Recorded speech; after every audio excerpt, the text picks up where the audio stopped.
అందరికీ హాయ్. ఈరోజు ములక్కాయ సాంబార్ చేసుకుందాం. ముందుగా గిన్నె పెట్టి 2 చెంచాల నూనె పోసుకోవాలి.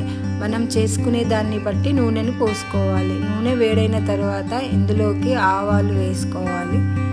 ఎండుమిరపకాయలు తుంచి వేసుకోవాలి. ఒక 4-5 ఎండుమిరపకాయలు తుంచి వేసుకొని అవి వేగిన తర్వాత ఇందులోకి ఇప్పుడు ఉల్లిపాయ ముక్కలు పొడుగ్గా కోసుకుంటే చారులోకి బాగుంటుంది. పచ్చిమిరపకాయలు కూడా వేసుకొని మొత్తం కలిసేలాగా కలుపుకొని కాసేపు మగ్గించుకోవాలి.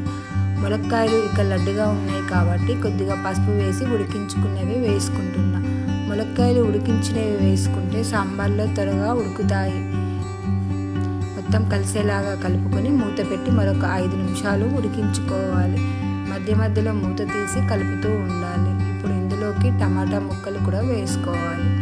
వేసి మరొకసారి కలిపి మూత పెట్టి ఉడికించుకోవాలి. ఇప్పుడు మూత తీసి మరొకసారి కలుపుకున్న తర్వాత 1 చెంచా పసుపు వేసుకోవాలి. తగినంత కారం, తగినంత ఉప్పు వేసుకోవాలి.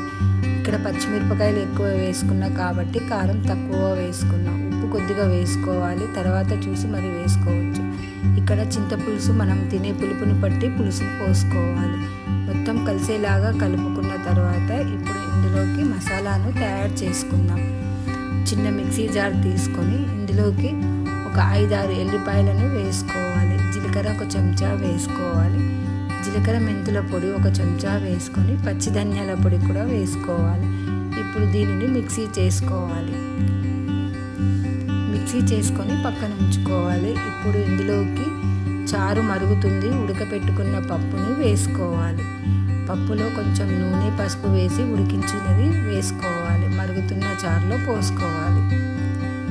ఇట్లా పోసుకున్న తర్వాత ఒకసారి కలిసేలాగా కలుపుకొని పులుపు సరిపోయిందో లేదో చూసి, పులుపు ఉంటే కొన్ని నీళ్లు పోసుకోవాలి. ఉప్పు కూడా చూసుకోవాలి. కొత్తిమీర, పుదీనా, కరివేపాకు కూడా వేసుకొని మరిగించుకోవాలి.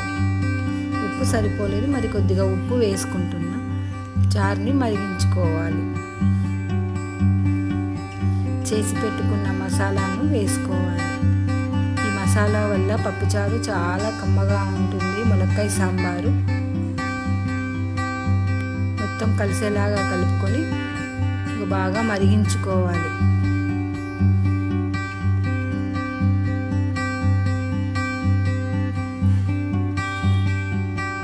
ఇందులోకి మనము ఇష్టం ఉంటే కొద్దిగా బెల్లం వేసుకోవచ్చు. బెల్లం వేసుకుంటే ములక్కాయ సాంబార్ రుచి బాగుంటుంది. కొద్దిగా వేసుకుంటే సరిపోతుంది. మన ఇంట్లో తినేదాన్ని బట్టి మనం బెల్లం వేసుకోవాలి. ఇది ఇడ్లీలోకి, దోశలోకి, అన్నంలోకి ఈ సాంబార్ చాలా బాగుంటుంది. సాంబార్ తయారైంది.